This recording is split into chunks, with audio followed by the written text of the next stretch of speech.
In a world that moves fast and forgets easy, veterans, after they take off their uniforms, coaches, shaping tomorrow's leaders today, volunteers, choosing service over self, everyone has a story, and most of them exist because they kept trying. These are the stories, so they are not forgotten. My name is Bill Lowe, and this is Semper Try, because trying beats quitting. I am Bill Lowe from Today in Military History and the host of Semper Try Podcast. Today, I don't want to just talk about the battles from history. I want to talk about the battles happening right now for far too many veterans, service members, and everyday people. Mental health matters. A lot of people are fighting battles nobody else can see. Some from war, some from loss, some from life itself. And too many people are carrying that weight alone. I know what it's like to push things down, stay busy, joke around, and just keep moving forward. A lot of us were taught to do exactly that, but eventually silence gets heavy.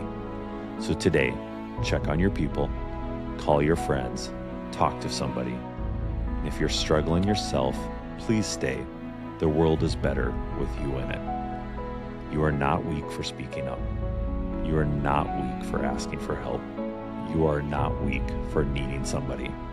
If you need help, call or text 988, the National Suicide and Crisis Lifeline. There are people ready to listen, people who care, people who want you here tomorrow. Welcome back to Semper Try Podcast. This is going to be episode 26, part 2, Walking the Mississippi River Trail with Ray Reynoso. So remember, last week's episode, Ray was walking the Mississippi from the headwaters to the Gulf, or as he likes to say, source to sea.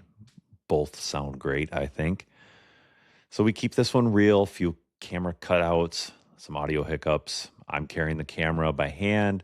So, the mount failed. There's a lot of shakiness in the camera. But honestly, that's part of the adventure here.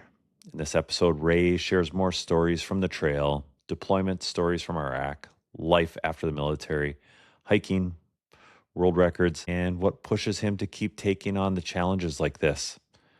We talk about Team Rubicon. Ray is raising funds for Team Rubicon. On my social medias, you can follow me, Semper Try Podcast, especially on Facebook. I know I've shared those links, how you can go on and pledge him. If you have more questions, sempertrypodcast@gmail, and I will send you the link. That's a great cause he's raising money for. So, you think about it, this episode just really turned into two veterans walking and talking about life while somewhere on the back roads in Minnesota. So you can follow Ray at Geared Up Adventures. Remember, he said that's all one word on Instagram, Facebook, and some of those other socials. Geared Up Adventures. Check it out. He posts some pretty good pictures. Pretty cool. I literally gave Ray the Semper Try Podcast shirt off of my back when I was leaving there. And I'm like, you an extra large? He goes, yep, I wear extra large. I go, it's a long sleeve. He goes, oh, I like green. And I go, man, this was so much fun here. And it was a thin, long sleeve t-shirt, hooded. He took it. Obviously, he washed it wherever, one of the River Angels' places, I'm guessing somewhere he did laundry or whatever, but he washed it. And he sent me a couple pictures, and I posted those too, of him continuing his walk. As of yesterday, so Sunday or Saturday this weekend, today's being Memorial Day. So as of 5/22, 5/23, Ray and this adventure had entered into Wisconsin. So yeah, I messaged him and just kind of out of curiosity, when do you think you're going to hit New Orleans? And he was thinking July 20th to August 1st. I know he said he's going to pick up his mileage. He's averaging 20, 26 miles a day. He's going to get that up to 30. And over time wants to get up to 40 to 42 miles a day. And I know he said one of his goals, and I'm pretty sure we missed it on the podcast or whatever, but one of his goals was to do 100,000 steps in one day. And by average, that's got to be close to 50 miles. He's a little bit shorter, so maybe he has kind of small steps or whatever. So be interesting to see, or when he actually, if he meets that goal of 100,000 steps in one day. I just think that's crazy to do 100,000 in one day. I mean, I've had some big days, but small goal for Ray, huge goal for the rest of us. So please enjoy this episode. There's road traffic noise. There's all that in this. There's time where like, holy crud, we might get hit by a car. The camera's cutting in and out. But this one was fun. I was actually talking to the wife and thinking, it's like, what are we doing around the end of the July?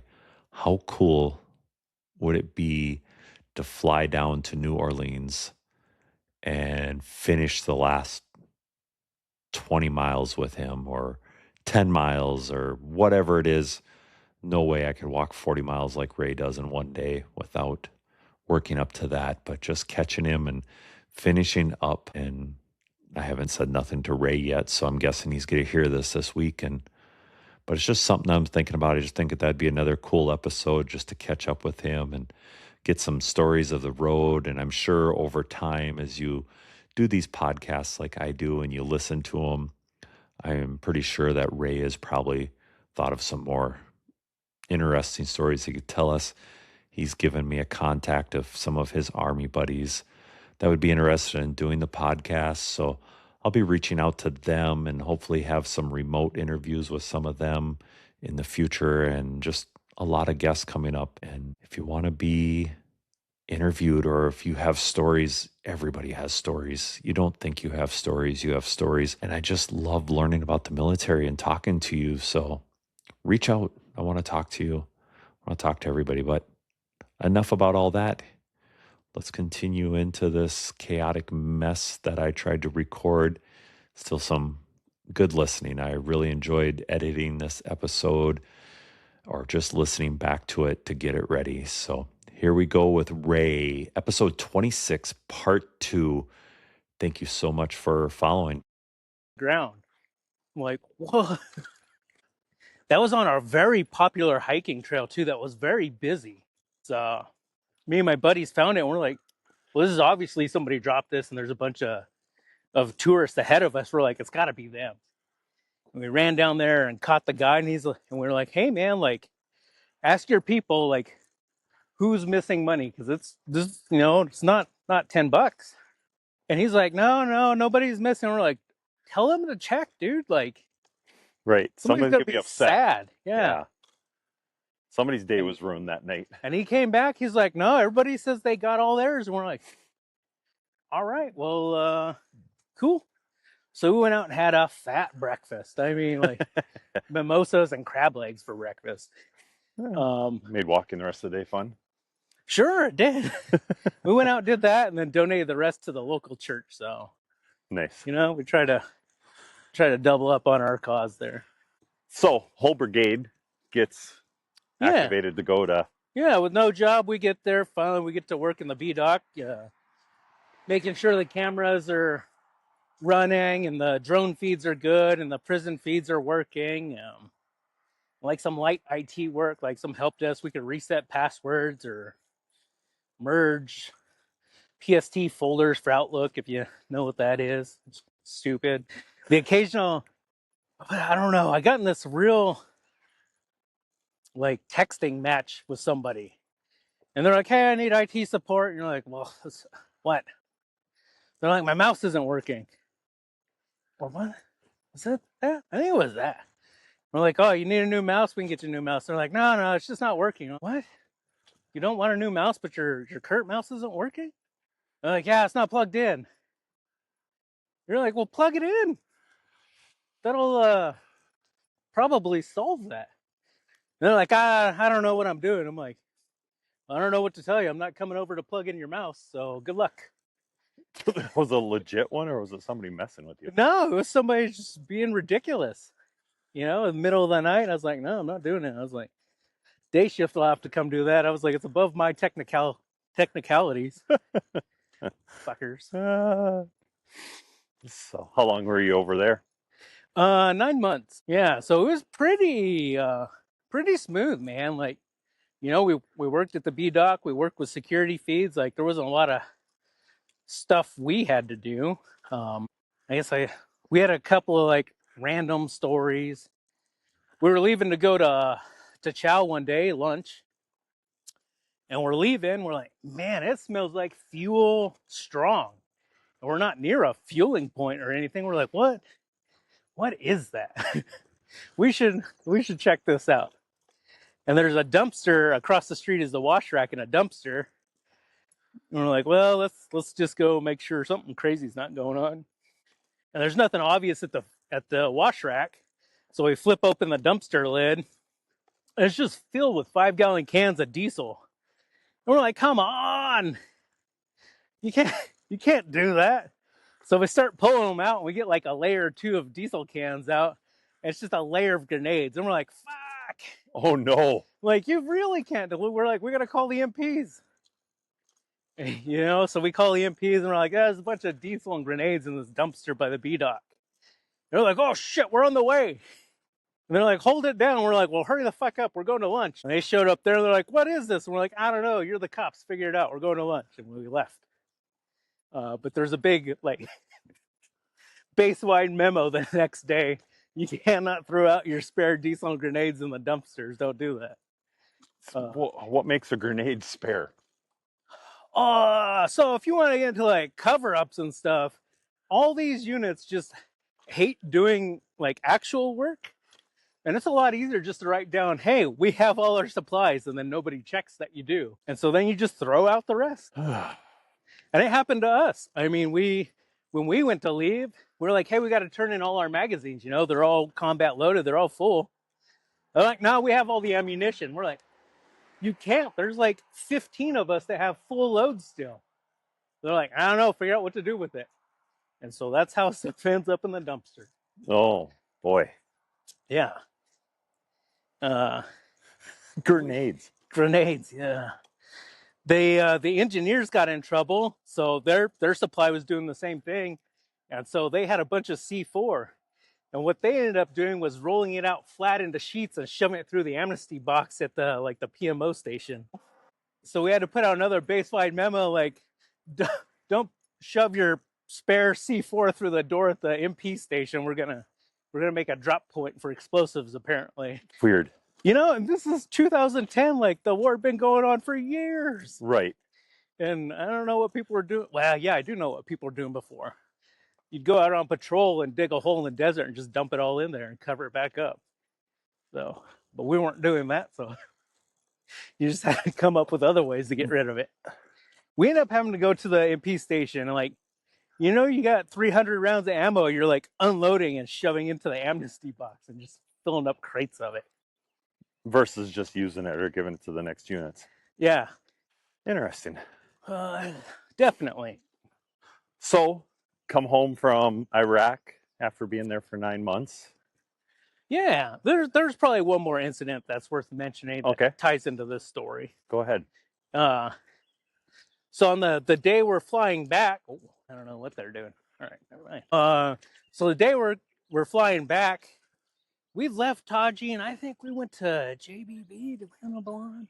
I don't remember where we were at, but the second place we were at, the base came under a rocket attack, and that's where I got all shook up, and I ended up busting my knee, and so so I was injured there, and I spent the next. I got back to the States, and I had to spend the next 3 years relearning to walk. Oh. So I'd spent a year fighting the VA for benefits. And the whole time, my knee was just getting worse. And so on year 2, when I got in, the physical therapist was like, oh, man. Yeah, they should have taken care of this. Like, the day it happened, the day after it happened. I'm like, well, it's been like 14 months. He's like, we'll see what we can do. So explain to us what happened that you hurt your knee or what was going on or. Yeah, so there was a rocket attack and we got jumbled up in the bus. Nobody got, there was no like it hit the bus or anything like that. But a lot of people got just rocked in it. And it just happened to be, I got a knee injury out of it. I got a torn meniscus, and they said it did some damage to like my MCL and LCL, so it's still not real strong even now. I just had to go back and do a couple more years of physical therapy to try and strengthen everything up and try not to have surgery on it. And I've still been, so far, have not had surgery on it. Lucky so far. Yeah. So we got back. I was doing that. Throughout that process, I was married before I went to Iraq. But about the time I finished physical therapy, I went to school for dental assisting, graduated that. I had sold my own business. It was just a big change of life. I got divorced, sold my business, finished college again, and decided to go hike the Pacific Crest Trail. Okay. My doctors were like, I know you'll never be able to do it. It's going to be too hard on your knee. So don't do that. I was like, perfect. Well, I'm going to go do it. Right. Here I go. Yeah. So I was like, man, I don't know if I'll be able to do this or not, but I'm going to give it a try. Went out, did it. It was tough. But I fell in love with the outdoors and just how nice it was. It was like a new life. And I've been doing it almost ever since. And that was in 2013. So I fell in love with it. I did the PCT. Then I went out to do the AT. And I don't remember if it's the first time or the second time I did the AT again the next year. What's the AT? The Appalachian Trail. Okay. I decided, I should do something with this. And that's when I started hiking for charities. I figure if I'm going to be out here, might as well do something extra with it. It doesn't cost me anything, doesn't weigh anything to raise money for somebody. So, right, for a good cause. Yeah. So, what charities have you all raised funds for? Yeah. What kind of ones hit near and dear to your heart? The first one was the Hike for Mental Health. I've done most of these for 2 or 3 times. So, Hike for Mental Health. Team Rubicon, which I'm doing again this year. Team Red, White, and Blue, which is like their brother agency. Who else? Warrior Expeditions for 2 or 3 years. And they take disabled vets out on trips like this. So that one was a real fun one for me. I feel like there's another one, but I don't remember it. Yeah. So the current one you're on is Team Rubicon. Team Rubicon, and you're walking the Mississippi from the headwaters all the way to the sea, right? Yes. So what made just wanted to do it, or what was the inspiration for this journey? I heard, so, this is known as a paddling trip, a canoe or kayak trip. And I'd heard about that because I'm looking into getting into sailing. And I was like, all right, well, finally I looked to see if there was a hiking route of it because, I needed to do a hike this year. And sure enough, here we are. There is. So I decided to hike it this year, and I'm going to canoe it next year. Oh, boy. So you'll be through the area again next year? Yes, I'll be back next year. We'll definitely have to catch up then. But yeah. So right now, this is the hard work, and I'm hoping next year is real easy. Just get to sit go down with the and flow. Relax. Yeah. Until you fall asleep and come to one of the dams? Yeah. Don't forget to get out for those. I'm trying to wrangle some friends into it. I think it'll be a lot of fun with 4 or 5 people. So. Oh yeah. And I think I got a couple that are actually going to show up. Most of the time people don't. Everybody has good intentions, I'm sure, but well, it's easy to be gung ho a year in advance. Yeah.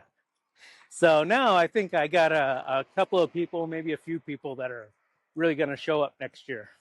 Okay. So, if you don't mind me asking, what do you do for work now, or do you work? No. Or yes. I set a bunch of world records, and I became a professional athlete. So now this is kind of my job. I get sponsored by different companies that come out and do these trips around the world. Okay, awesome.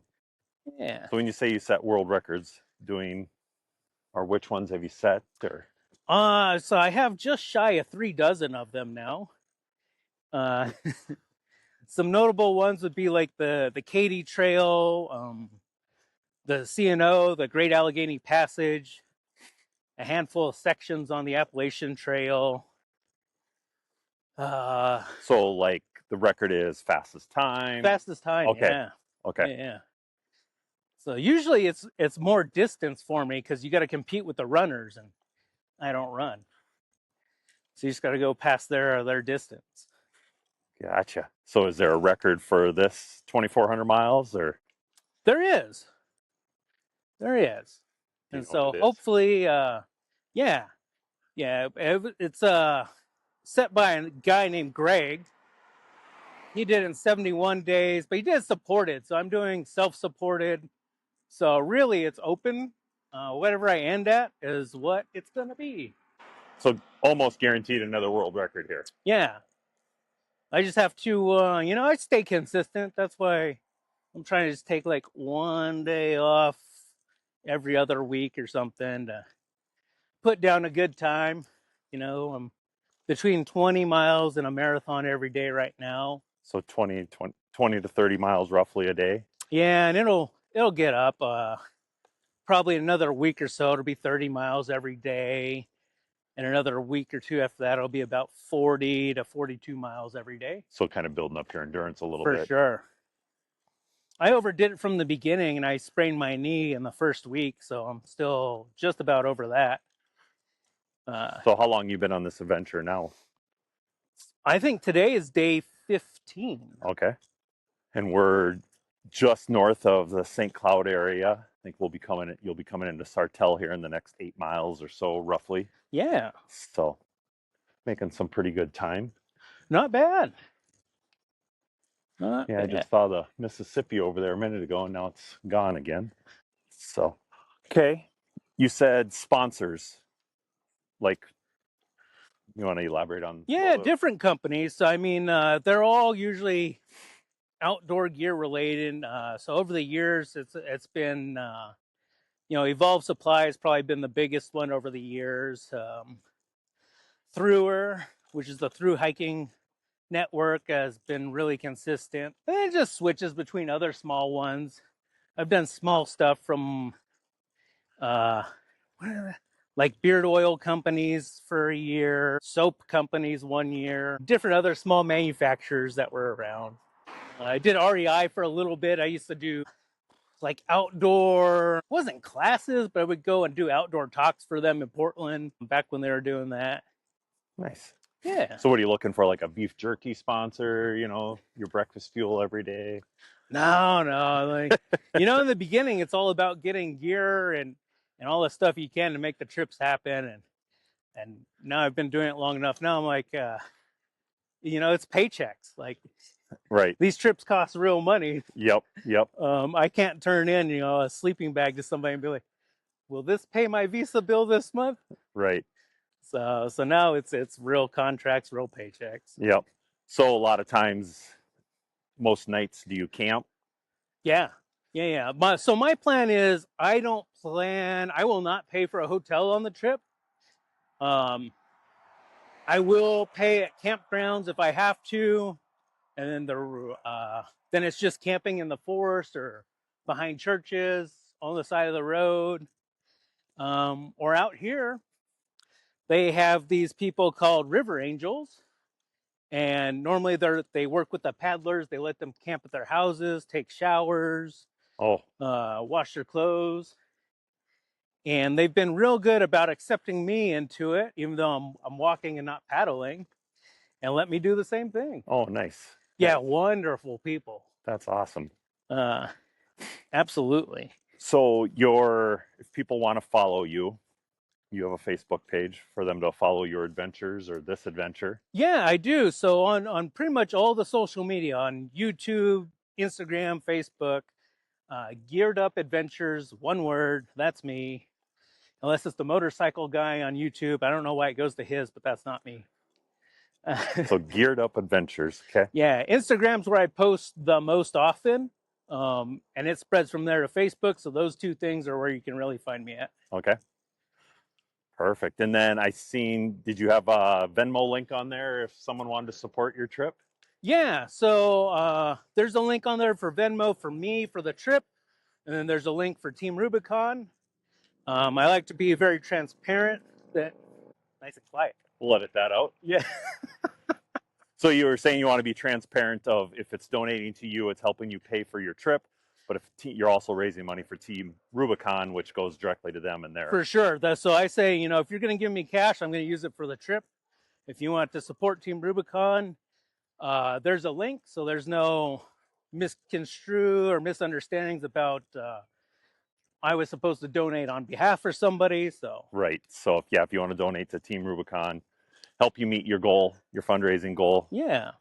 So obviously, if you're doing this, you have trips planned out in the future.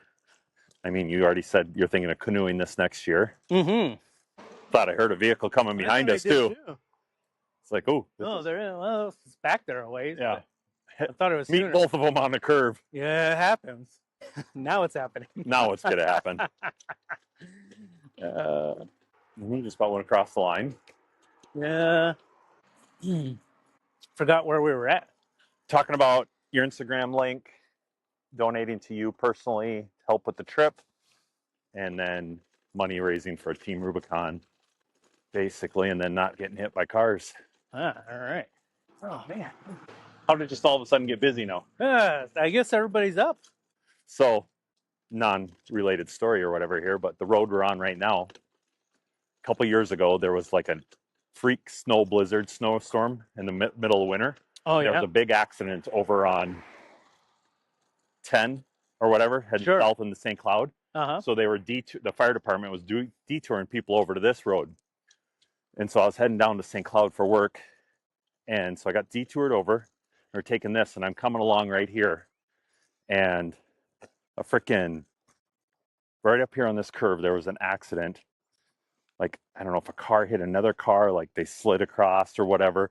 And so then the one vehicle wouldn't start, and it was stuck in the middle of the road. Oh. And we got the other lady in her truck off to the side, and I come up on it. And so I pull off to the side, and we're driving my work pickup, fucking running on E on gas. No. And I'm like, got to sit here, And I remember the guy, so he's went to his car, and he was going to grab something out of his car, which was still in the middle of the road on the curve. Sure. And a big semi-truck's coming around. around. And he's like, oh, his eyes got big, and he slips in the road, and he holds on to the door. And he's like sliding out in front of the semi, stands back up, pulls the door, and the truck goes, had to be 10 inches from the car door that was open because it was sliding towards him. And I'm just like, it all happened. I'm like, this guy's dead. Yeah. And just how, and then finally the sheriffs or whatever. Verizon. Yeah, I got Verizon. All right, we're back. We're live. We're live. Interesting story about getting out.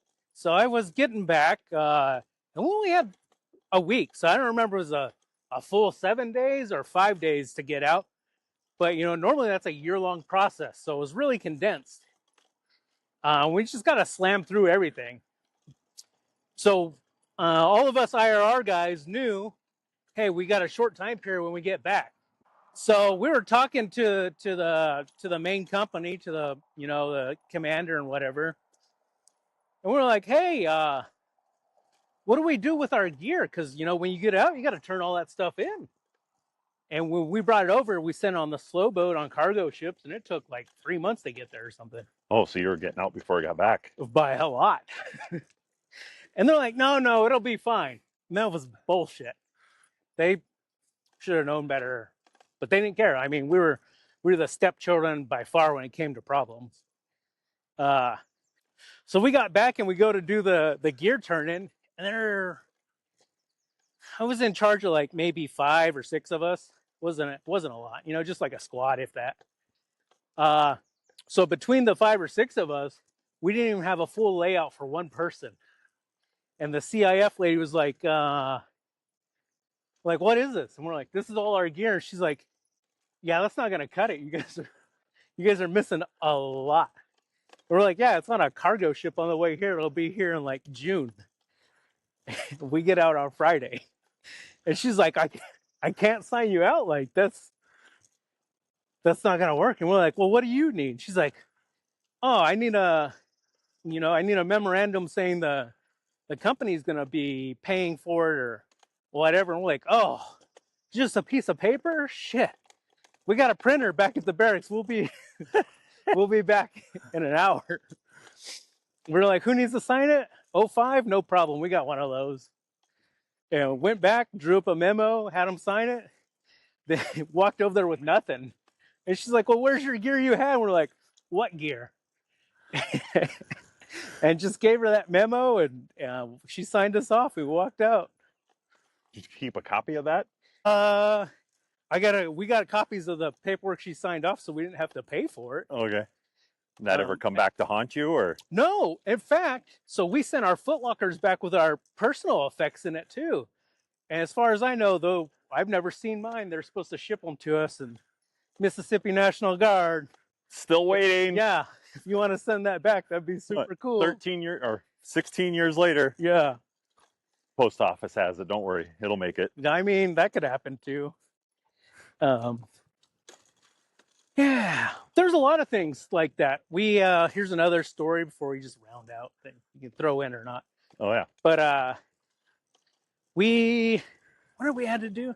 We had a bunch of appointments. Like I said, there was more of us than a van. So we had like maybe 24 guys. And so we're like, well, shit, if we got to go to these appointments, we're not walking everywhere. We're going to drive. We're adults. And we go to the TMP office to get a vehicle.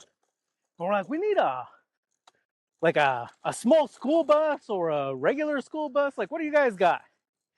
And they're like, we got a school bus, like a 50 passenger bus or something. I'm like, cool, we'll take it. And they're like, oh, well, you need a license. And we're like, a real license or a military license? They're like, this is an Army post, a military license. We're like, dude, that's just another piece of paper. We'll be back.